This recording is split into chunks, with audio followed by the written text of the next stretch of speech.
Welcome, Chosen X. You open your eyes to a world that remembers your name, a horizon leaning toward the shape of you. In the quiet hour when doubt things and old maps dissolve, you stand at a threshold that refuses the old clauses of defeat. Nothing about this arrival is accidental. Every surrender you once labeled failure braided into durable resolve, and the weight you bore has become exacting gravity that centers rather than crushes. The first thing you notice is how light answers you. It does not merely fall, it gathers where your presence chooses to rest. Sounds sharpen as if your name were a tuning fork setting the ear. Memory shifts from trap to ledger, and you collect shards of history like deliberate craftsmen, arranging each broken piece into a strong vessel that holds both scar and seed. Nights of loss served as rigorous apprenticeships. As you move, landscapes reciprocate. Rivers find new tilts toward your feet, offering currents that hold ancestral patterns. Stones that once watched you pass now resonate with the cadence of your steps. Trees lower their arms in a patient nod, and wind, once a scatterer of words, turns into courier, carrying exact signals to distant places. This is not mere recovery, it is initiation into a domain where unseen laws record possibility. A steady hum lives beneath your sternum, a frequency that turns choices into craft and fear into disciplined courage. Threats that once threatened dissolution have become guideposts along a remade route. You exercise patience that cuts rather than waits, a vigilance that asks for agreements instead of permission. When you speak, phrases arrive as measured gifts. When you act, trajectories trace intent with economical grace. Those who once reduced you to a margin sense the shift and recoil, as if certainty had been recalibrated. Their comforts grow brittle, their maps lose detail. They seek instructions and find weather and currents governed by the motion of your pulse. This change is not vengeance, it is a law of restoration, an accounting that restores balance through steady reclamation rather than spectacle. You keep an inner archive of rituals no one taught, daily disciplines and quiet practices that read like liturgy. You move through rooms as a subtle correction, your presence shifting narratives that tried to contain you. Where doubt was planted, you cultivated clarity, tending it with rigorous care and a tenderness toward the fractures that shaped you. An ethic of ascent guides you, refusing bitterness as a compass. Dreams arrive as couriers, not mirrors, delivering symbols that demand translation. Those nocturnal guides hand you coordinates and thresholds. You learn to distinguish light that promises from light that demands a price. With this discernment you choose gates that protect your center while extending influence where it matters. This chapter closes with a single discovery: authority need not raise its voice to be absolute. Its sovereignty often lives in habit, in the quiet accumulation of precise acts that compound into unmistakable consequence. You rise without pageantry, a calibrated instrument tempered by trials and the careful tending of a life that resisted erasure. Poised at the cusp of the next movement, you carry a directive intimate and expansive, hold strictness toward truth and a generosity that fashions new covenants. The world rearranges itself around your intention. Step forward as into a composition waiting for your cadence, because in this hour you learn the life that answers to you is aligning long before you noticed. Beyond this threshold, you will discover alliances that arrive like discreet tides, companions whose timing is measured and whose presence expands your reach. These bonds are not accidents, they are accords written in quiet rooms and in maps of stars, and they will teach you how to hold power without erasing tenderness. Move with intention, and let the work of revival be also the work of keeping faith. Begin. You return to the scene with a stillness that unsettles weather and memory alike.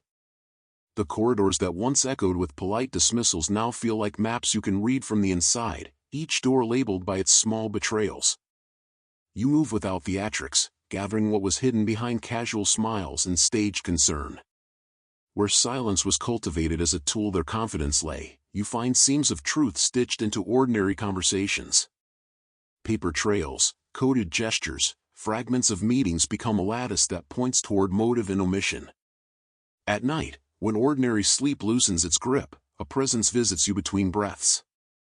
Not a voice demanding allegiance, but a pattern of images that lands like a compass on the palm of your awareness. A lantern swayed over an empty dock. A ring of stones reclaimed by moss. A single name folded into a childlike sketch. These tokens do not speak in full sentences, they offer edges and anchors for your understanding. You accept them as coordinates and begin the exact work of translation. As you trace the route they intended to bury, you notice how mundane objects gather testimony. A coffee cup preserves a smear shaped like a signature. A ledger contains a misplaced date that aligns with an unexplained absence. A photograph, cropped deliberately, hides in its margin a face they assumed they had erased. Your method is quiet and precise. You do not shout accusations, you arrange facts like stones across a stream and watch currents reveal the line they carve. People who once navigated your days as comfortable fixtures now hurry with furtive steps. They hunt for explanations in weather shifts, in rumors, in the gossip that flutters like restless birds. Their attempts to rewrite timelines feel clumsy in your hands because you learn to make truth function as a tool. You translate hushed confessions into a ledger of intent and consequence. Each revelation loosens a knot in the social web they thought secure. Knowledge brings clarity and risk in equal measure. Information sharpens the world into choices and obligations. You weigh what to expose and when, mindful that certain disclosures will topple not merely egos but entire arrangements. Precision wins over spectacle because your aim is repair, not theatrics. You craft a summons that reads as both legal notice and ceremonial calling. It will demand accounting in rooms of law and conscience. Those who offered perfunctory sympathy with fixed smiles will no longer find you adrift. You present evidence with the calm of someone who has practiced restraint across seasons. Witnesses who feared retaliation begin to find courage in the steadiness of your demeanor. Your dossier accumulates momentum instead of noise. It reaches desks where decisions are made without melodrama. It lands as a necessary burden that cannot be disregarded. Much still lies buried beneath layers constructed by people who believed time would be their ally. You continue to excavate, knowing revelation is a patient labor that requires both endurance and discretion. Meanwhile, you cultivate allies whose gaze learns to look without being instructed. They are skilled hands that return what was taken, measuring loss with a tenderness that promises more than vengeance. When the first summons is received, an old silence fractures. Conversations shift tone. Doors that once closed quietly now open with a reluctant vigilance. People begin to recollect details they had edited away. The truth does not erupt like a storm, it arrives as an inevitable tide. You stand at the leading edge, neither triumphant nor vindictive, simply effective, and the world registers the competence of a verdict carried without fury. Corridors rearrange and old confidences falter as companions summoned by memory arrive with skill and patience. You do not hurry, you fold them into a calm, decisive blueprint and purpose. Night opens like a silent vault as your companion materializes from the city's periphery, bearing nothing ostentatious yet carrying maps of passageways forgotten by official histories. You sense someone who moved through thresholds without announcing a footprint, whose presence makes small truths tilt toward clarity. Together you assemble methods that feel more like devotions than plans, disciplined gestures that train the world to answer differently. Where others stage declarations, you craft protocols that bind opportunity to responsibility, and the work builds quietly, cumulatively. Training takes place in unlit rooms and on long stretches of empty pavement, where you practice phrases that open doors and learn silences that shield confidence.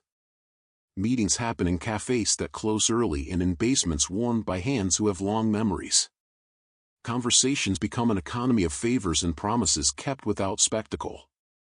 Your ally treats timing as a skill and patience as a refined instrument, revealing how restraint can unmake arrogance. Rumors of your coordination ripple outward the way a pebble pushes concentric circles across still water. The people who once felt immovable begin to notice small tremors, an endorsement withheld, a contract delayed, an obligation that unravels at a key hinge. Attempts to retaliate misfire because your responses adapt, because your strategy anticipates rather than merely reacts. You prefer to reroute power, not simply shatter it, believing structural correction endures longer than theatrical collapse. Sometimes your ally shares knowledge that reads like an archive of overlooked practices, rituals, and observational methods salvaged from displaced communities. You learn to use these resources practically, to restore records erased by negligence, to amplify voices smothered by quiet coercion, to craft legal maneuvers that are precise and humane.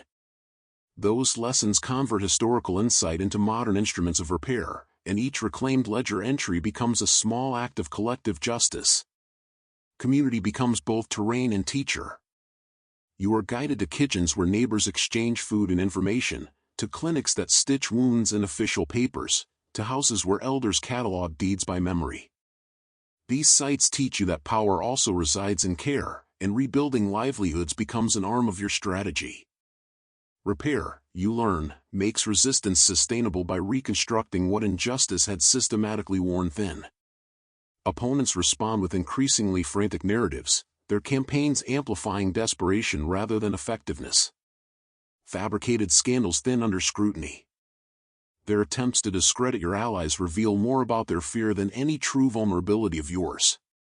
Meanwhile, your coalition grows in competence and composure, drawing strength from incremental, unquestionable wins that change the field of play without drama. The alliance moves like a slow tide around anchored stones, patient and inevitable. You navigate moral complexities with an ethic formed by listening and an inclination to repair rather than merely repel. Tactical temperance becomes the architecture of durable change because what survives must withstand closer inspection and longer seasons. This phase of work is invisible to those hungry for spectacle. It consists of modest disciplined acts performed with near ritual exactness. You hoard competence not for vanity but for consequence, and your moderation communicates a steady authority that unsettles adversaries and reassures collaborators. As the landscape shifts, you feel a readiness hum beneath ordinary routines, a quiet current suggesting a broader rebalancing is approaching, and you prepare to lead that movement into the next phase. You catalog these accomplishments in a ledger of small truths and let them accumulate like low flames that warm a vast hall. Soon the air will demand more than repair, it will require a decisive summons. Begin. You feel a steady current settle into the backbone of your days, a companion pulse that marks time like a lodestar. In private moments the air answers gestures you barely intend, subtle alignments that rearrange small elements of proximity and weather. Where you once accommodated the world, you now invite it to comply with principles learned in hardship. This is not a spectacle of sudden dominion but a methodical reclaiming of authority grown from patient living. Ancestors arrive as tendencies rather than apparitions. Their counsel shows in habits you inherit without instruction. A bowl set for strangers becomes a pledge, a song half-hummed maps a memory. You perform small acts that ripple wider than their scale. These rituals are practical interventions, governance practiced in kitchens and doorways rather than in halls that sought to exclude you. The elements answer as collaborators. Soil offers firmness you can leverage, air carries messages you decode, fire sharpens resolve without consuming source, water reveals channels where influence flows. You learn to listen and arrange steps according to their counsel. You steward momentum like someone tending a communal field, allocating care where it yields lasting harvest rather than transient spectacle. Your power acquires texture. It is not merely force but the capacity to repair structures designed to fracture. Where systems profited from holes you patch and turn leaks into reservoirs. You set processes that privilege repair and accountability, persuading institutions to account with the same routine ancestors used to hold communities together. Those who had assumed your erasure notice a shift they cannot decode. Their networks, reliant on predictable movement and silence, find patterns interrupted. Contracts stall not from drama but because careful people refuse to be silent witnesses. Advantages they relied upon eroded under steady pressure of restored practice and joint testimony. Your presence reframes risk. Where once retaliation felt imminent, you build safeguards through communal competence and legal precision. Allies forged in quiet rooms hold evidence with patience and refusal to inflame. This disciplined reserve converts exposure into lasting reform rather than transient triumph. Natural signs become instruments of assessment. A sudden frost can indicate brittle alliance, persistent fog reveals obfuscation, and a swollen spring might mark recovery of property or story. You read these phenomena not as superstition but as ecological indicators that enrich strategy. That attunement gives you anticipatory advantage because you move with seasons rather than against them. In private, you bind intention to practice. You keep ledgers that are lists of service, small entries that accumulate into public consequence. You repair relationships that were tactical casualties and restore trusts treated as expendable. Your work is slow and it confounds opponents because it outlasts schemes designed for immediate gain. By the time influence shows in public measures, your opponents feel less like targets and more like relics of a system that no longer feeds them. Their strategies wobble because incentives that sustain their habits have been altered.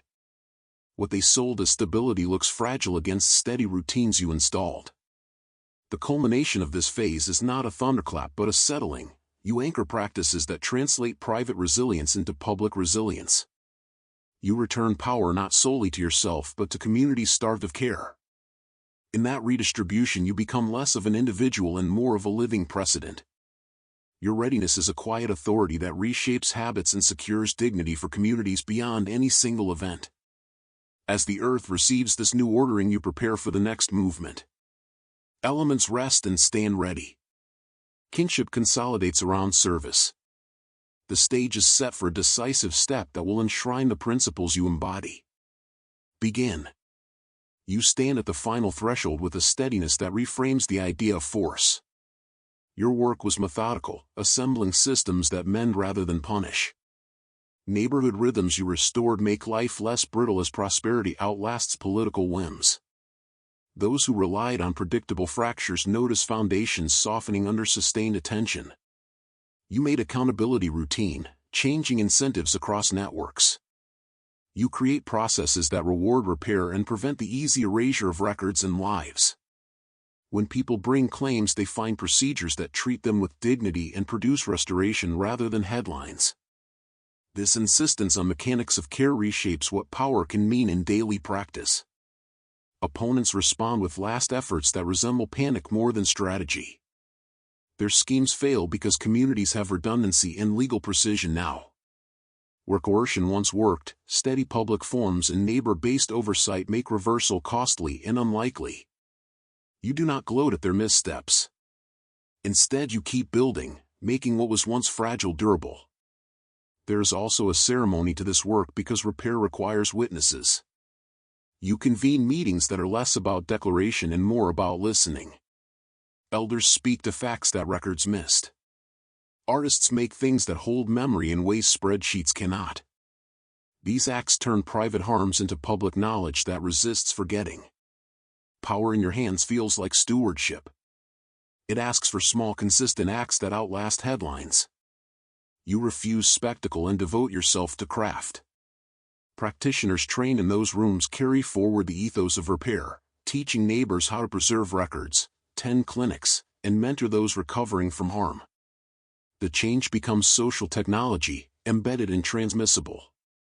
As seasons pass, the old network of deniability erodes. People who imagine safety in your absence begin to check one another in public and private. Institutions adapt to new expectations because they must or because they see the moral logic of reform. The result is not a dramatic collapse but a field reordered toward care and accountability. In the quiet after these shifts, you notice a new frequency moving through streets and workplaces. Those previously silenced form organizations that protect gains and expand access. They teach the next generation how to guard truth with everyday practice.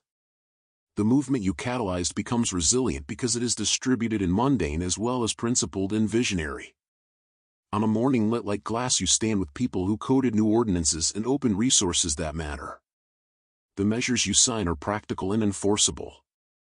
They will be maintained by committees, budgets, and volunteers trained to watch for erasure and to respond early.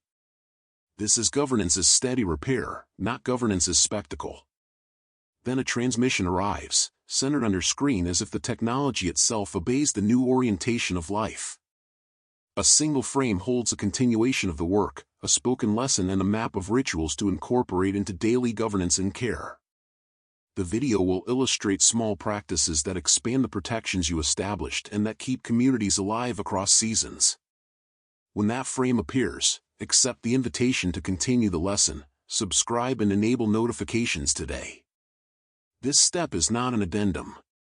It is a practical commitment to stay connected to guidance that will arrive at intervals as realities shift. Subscribing keeps the channel open and notifications allow the lessons to reach you in real time so you can act when the moment demands. Your role now is to steward what is restorable and to guard it with generosity. You are not a solitary avenger but a keeper of processes that make society less fragile.